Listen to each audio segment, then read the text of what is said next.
ছোট বড় সবাই মিলে যখন একটা পরিবারকে সুখী করার জন্য অক্লান্ত পরিশ্রম করে যায় তখন সে পরিবারের সুখ আসবেই, এটাই স্বাভাবিক।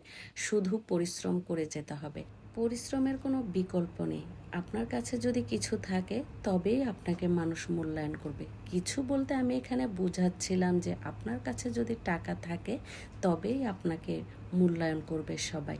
বাবা মা ভাই বোন অসুস্থ থাকলে যেমন আপনাকে অফিসে দৌড় দিয়ে চলে যেতে হয়, কারণ পরের অধীনে চাকরি করেন। ফেসবুকে চাকরি বলেন কাজ বলেন করতে গেলে কিন্তু আপনাকে প্রচুর সময় দিতে হবে, কাজ করে যেতে হবে রেগুলার। এখানে কার অসুখ কার মন খারাপ এগুলো কিন্তু দেখবে না।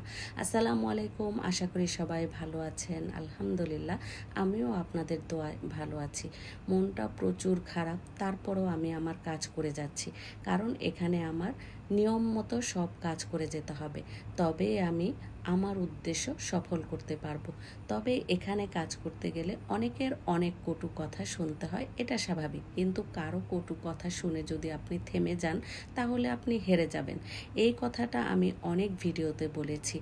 আর এই কারণে কিন্তু আমিও মানুষের কোনো কথা কোনো কিছুকেই পাত্তা দেই না। পাত্তা না দিয়ে আমি আমার মতো করে ছুটে চলি। যতই আমার মন খারাপ থাকুক, যতই আমার শরীর খারাপ থাকুক, আমি আমার মতো নিয়ম করে কাজ করে যেতে চাই। আমি আমার ভিডিওতে কোথায় যাই, কি খেলাম, কি করলাম সব কিছু আপনাদের সাথে শেয়ার করি। পরিবারের কার কি হলো না হলো এগুলো কিন্তু আমি সহজে শেয়ার করতে চাই না।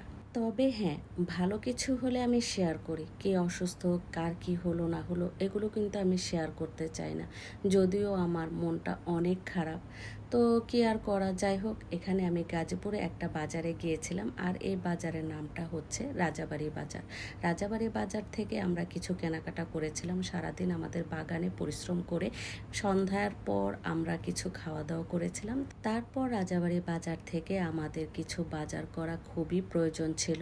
কাঁচা বাজার বলতে কোনো কিছুই ছিল না, মাছও ছিল না, তবে মুরগি ছিল, গরু ছিল ফ্রিজে। গাজীপুর রাজাবাড়ি বাজারে বাজার করার প্রথম অভিজ্ঞতা আমার। এখানে আমি কখনো বাজার করিনি, মাছ তো কিনিনি, তবে পান সুপারি কিনেছি, শুটকি কিনেছিলাম, কিন্তু এভাবে সবজি কিংবা মাছ কেনা হয়নি কখনো। একটা রুই মাছ কিনে এখান থেকে কাটিয়ে নিচ্ছিলাম। আমার কাছে তো মনে হয়েছে রাজাবাড়ি বাজারটা খুব বেশি একটা বড় না, তবে রাজাবাড়ি বাজারে নির্দিষ্ট একটা দিন থাকে, একটা না দুটা দিন থাকে যে দিনে বাজার বসে। সেই দিনে কিন্তু সব কিছুই পাওয়া যায়, আর আমরা যে দিনটায় গিয়েছিলাম সেটা বাজারের দিনই ছিল, যার কারণে আমরা সেখান থেকে শাক সবজি, তারপর আলু রসুন, তারপর সর্বশেষ আমরা পান কিনে নিয়ে যাচ্ছি আমার শাশুড়ির জন্য। যাই হোক, এই ছিল আমার ছোট্ট